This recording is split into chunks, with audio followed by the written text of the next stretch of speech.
So my question was that is there a specific time to begin exploring the Vivadhi Ragams, like after learning certain aspects of Carnatic music?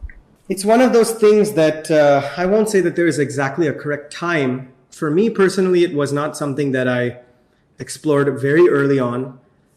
I think that I ended up learning some Vivadhi Ragams along the way, maybe one in every 10 other ragams I learned would just be a Vivadhi. In the very beginning, I didn't even know it was a Vivadhi. I think I learned Chalanata as one of the very first Vivadhis that I learned was Yede Agati by Kotishwar Iyer many years ago. And at that time, I didn't even understand Vivadhi or what that concept is, what makes a Vivadhi Ragam. I just learned the song because I liked it. Then I learned, I think, Vagadishwari Paramatmudu. Again, I just learned it because I liked it.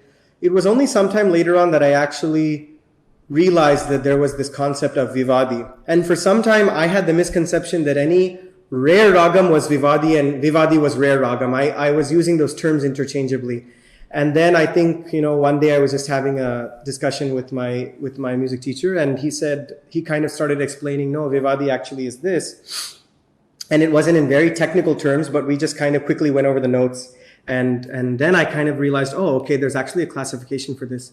So I won't say that it was like I, purposely said, okay, now I'm ready for Vivadhi, and that I would tell a student, you're not ready for Vivadhi.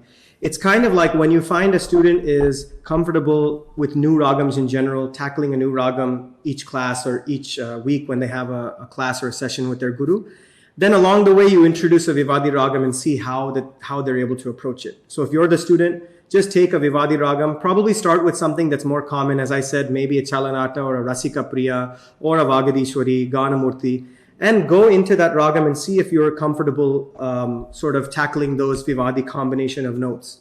And if you are, then you can go to those lesser heard, lesser explored Vivadhi ragams with time.